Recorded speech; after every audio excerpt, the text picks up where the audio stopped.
Hello, my name is Linda Scott and I'm from Esquimalt MFRC, and I'm going to be going through the training Supporting Children with Deployment.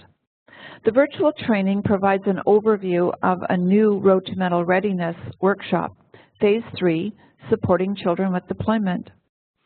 Please see the facilitator manual for more details about preparation, presentation, and resources. This workshop blends together materials from Kids Have Stress 2, a program of the Psychology Foundation of Canada, with R2MR, so that family members can all use the same language for building resilience. As you go through the 19 slides with the participants, it's not necessary to read all the words on all the slides. You can highlight one or two key points in each slide, summarize or paraphrase. So as I go through this workshop, I'll offer some examples to illustrate. So for this slide, you could say, I hope that you'll gain understanding of deployment from the perspective of each family member and tools you can use during the deployment. Are you familiar with the mental health continuum, the stress stoplight? These are two of the tools we'll work with today. It's important from the beginning to set a positive tone. Parents may have signed up for the workshop because of concerns about how their children will manage the upcoming deployment. Throughout the workshop, support parents to have confidence and to see that they play a major role in helping their children learn to bounce back and manage life's challenges and changes. You can say, children can be very resilient. Most children manage deployment well with minor expected adjustments. Children look to their parents and the parents' ability to manage stress to learn how to regulate their own emotions. Dealing with deployment. The purpose of this first activity is to get participants interacting early in the session so that they feel more comfortable, and to see that there's a connection between their feelings and behavior and their child's feelings and behavior. You could say, take a moment to talk with the person beside you. Describe one thing that's changed recently and that you're comfortable with sharing. For example, do you have a new dog?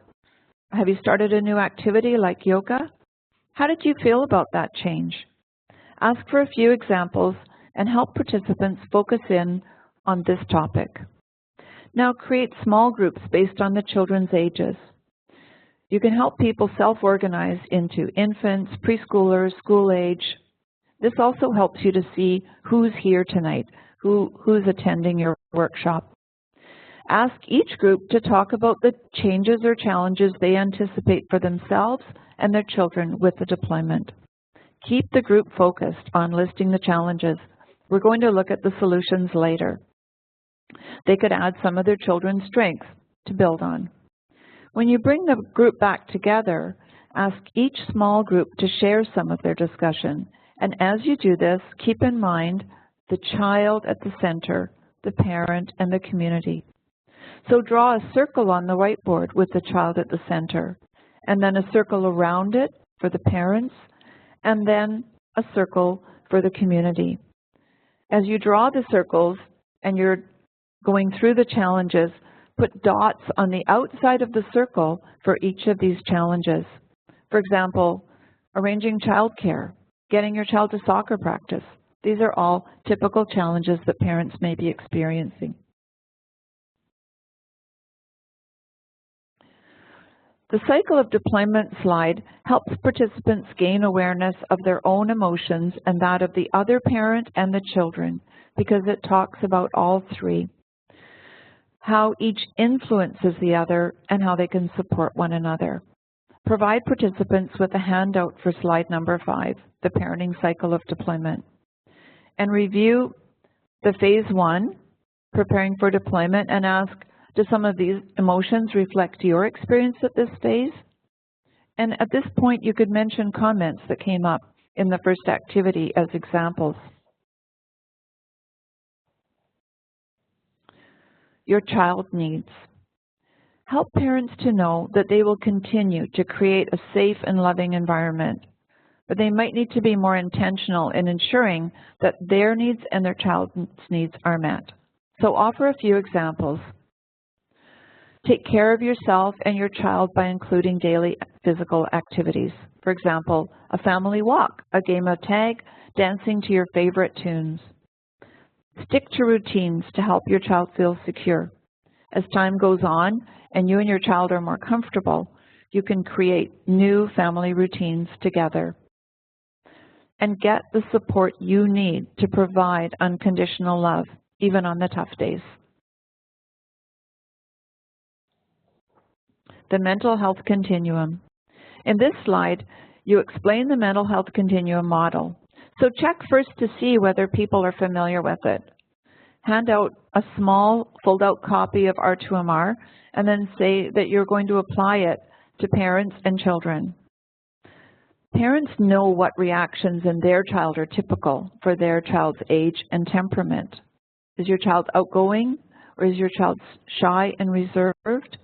Is your child 3 or 15?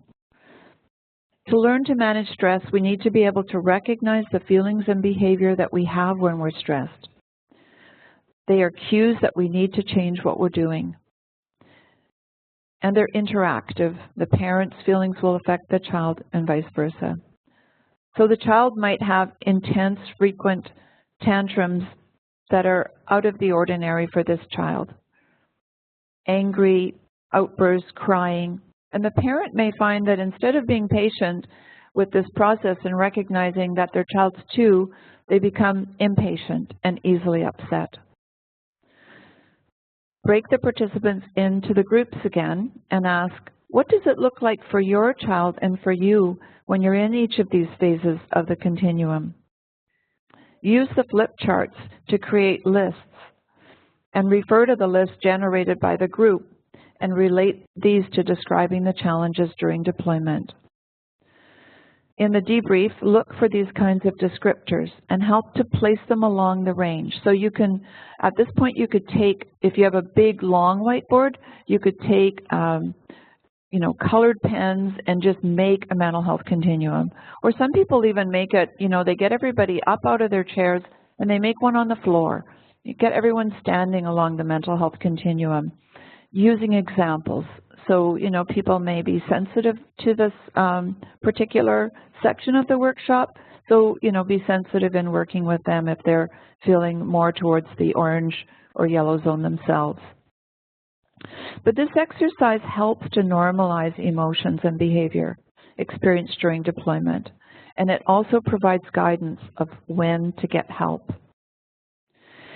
And here's a tip. As you prepare for this workshop, go back to the adult R2MR that you're familiar with so that you're ready with examples. So if people aren't bringing them up, you could bring up some examples about changes in mood, thinking and behavior, sleep and physical health, or social activity. And if you're looking for descriptors about children and want to have some of these on hand to add, look at the Esquimalt MFRC website for an e-tool called Raising Your Military Child. It helps differentiate child development and then child behavior during deployment and what's typical.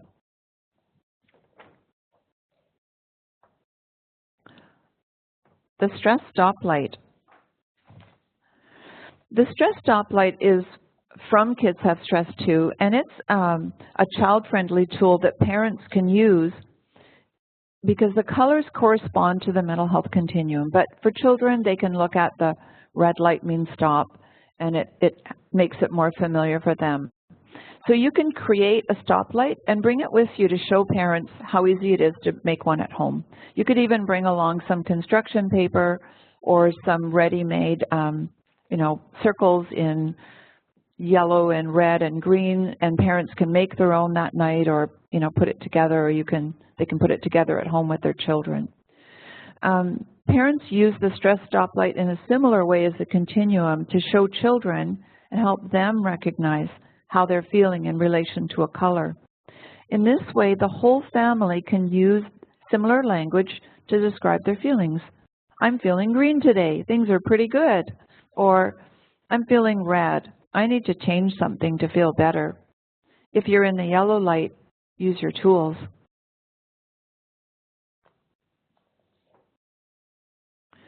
The tools for children in the next 4 slides correspond to the tools for adults that you learned in the R2MR training.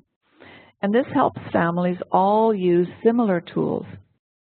In the R2MR briefing, the big 4 tools were goal setting, visualization, self-talk and negative self-talk, and deep breathing. So you can see how these tools more or less correspond, but more in a child-friendly way. Children can learn to use behavioral and cognitive strategies to relieve stress. And by learning to cope with life's ups and downs, children develop healthy ways to adapt and be resourceful, to feel competent and more resilient. Imagine learning how to manage stress when you're 3 years old instead of when you're in your 20s. It can be a wonderful thing for children to start early. So the first one is let's move. The body and mind are interconnected. When the body's relaxed, the mind can slow down. When the mind is calm, the body can relax. You can't be tense and relaxed at the same time. Adults can teach children how the mind and body are connected by introducing fun relaxation exercises. So when you're doing this workshop, bring along some raw and cooked spaghetti and show parents how they can use props like this to help children understand the difference between having a tense body and a relaxed or loose body. And you can do the cloud push, which is a Kids Have Stress 2 exercise. Get everyone standing up and pushing their arms up in the air to realize how good it feels to stretch and push the clouds away. This is something we use in Victoria on rainy days. We all do this one. Breathing. When you're worried or stressed, your heart beats faster and you breathe in and out faster. When you slow down and breathe deeply from your belly, diaphragm breathing, you relax. Learning how to deep breathe is a tool that can be done anywhere, anytime. So have the group practice this as a reminder, and again, in case they haven't taken R2MR, follow the steps in the R2MR. Breathe in for a count of 4, hold for a count of 4, and breathe out for a count of 4. And then demonstrate examples that you can use with children. You can blow bubbles. If you are okay with mess, you could blow with a straw into chocolate milk for bubbles. Or the child could lie on their back with a small stuffed toy on her tummy and watch it go up and down.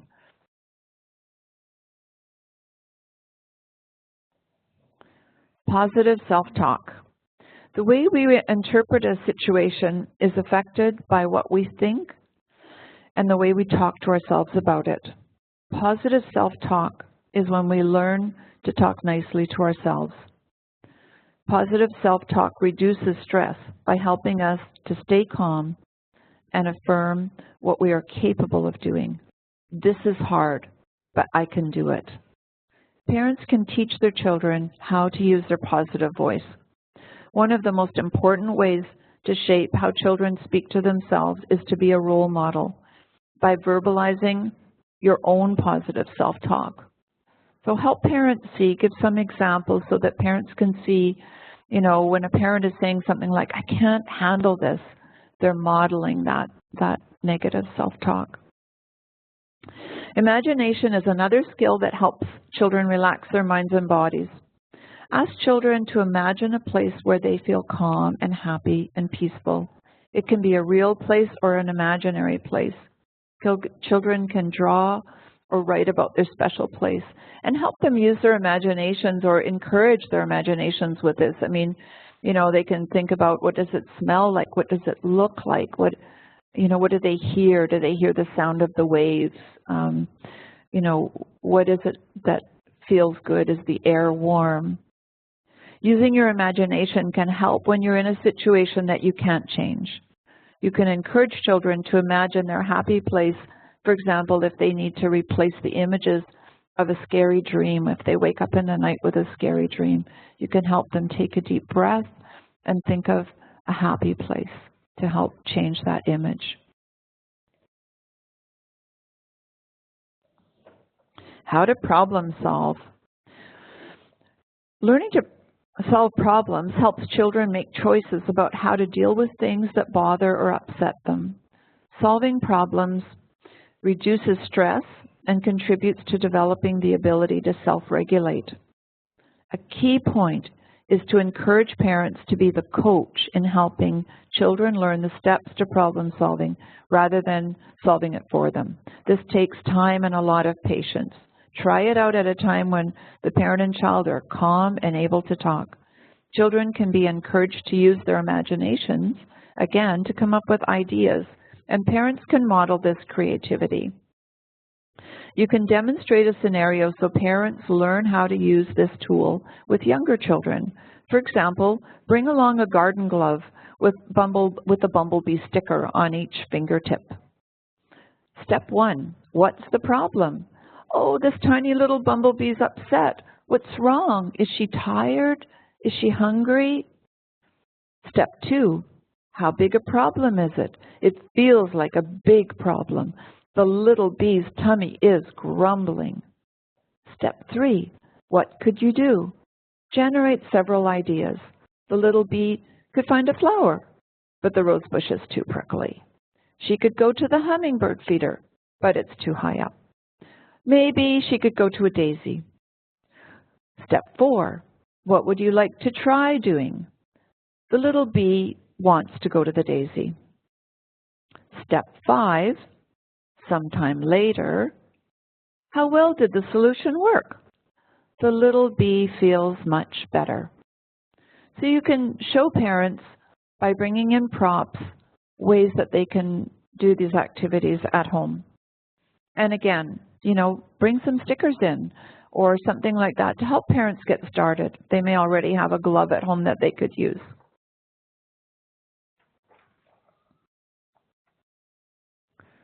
Strategies for staying green.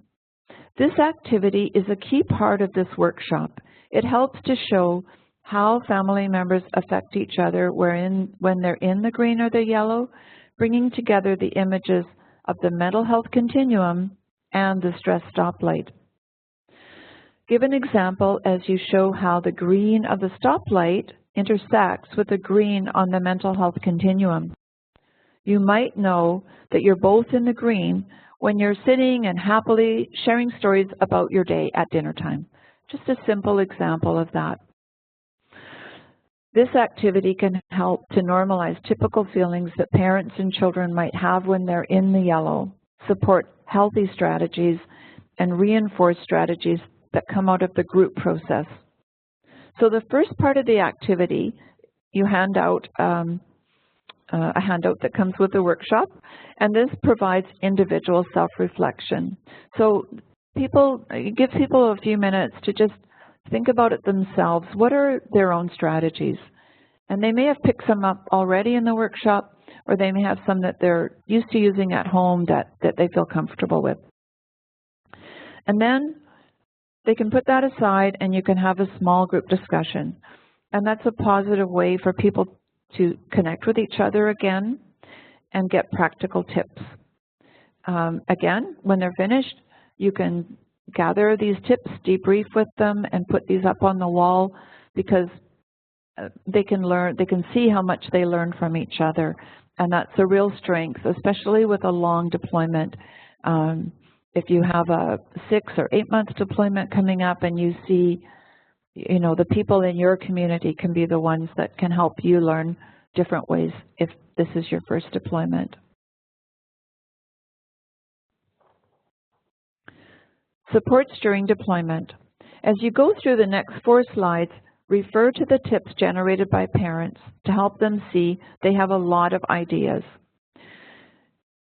You can draw the circles again, and this time when you draw the concentric circles, add in supports rather than challenges.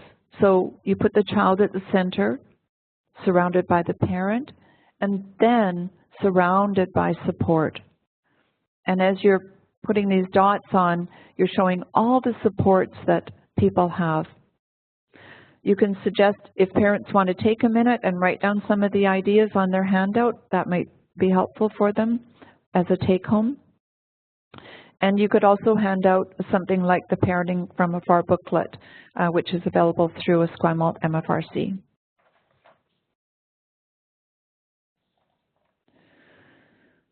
So when you go through strategies for parenting from afar, refer to the flip charts and offer your own practical example. For example, you could say for the parent who's leaving, to bring a small calendar along that has those special dates on it, and that way they can help keep track of dates that are coming up at home. Strategies for the parent at home.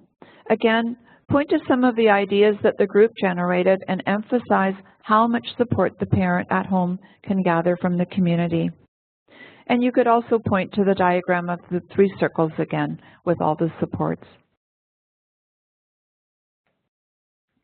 And strategies for supporting the children.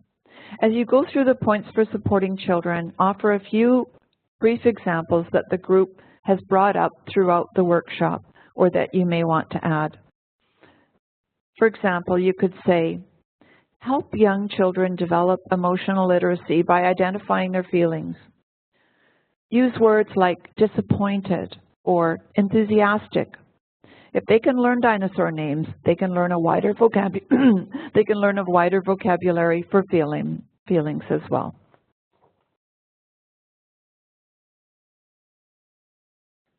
And so to wrap up, acknowledge if there are any special circumstances. This may have come up during the workshop, or people might bring it up now. They might have a move coming up during the deployment, or perhaps they have a child with support needs. Again, you can mention it with them. You can invite participants to offer suggestions, or they could talk to you privately afterwards. Provide a wide range of local activities and supports. This is some time when you can put things out on the table. For example, at the workshop, there might be things happening at your local library or rec center or through PSP or the MFRC. So help people to see that there's a wider community there where there could be a lot going on. And again, at this point, you might find that people add things in, and that's a great resource for the whole group. And that's it. Thank you very much.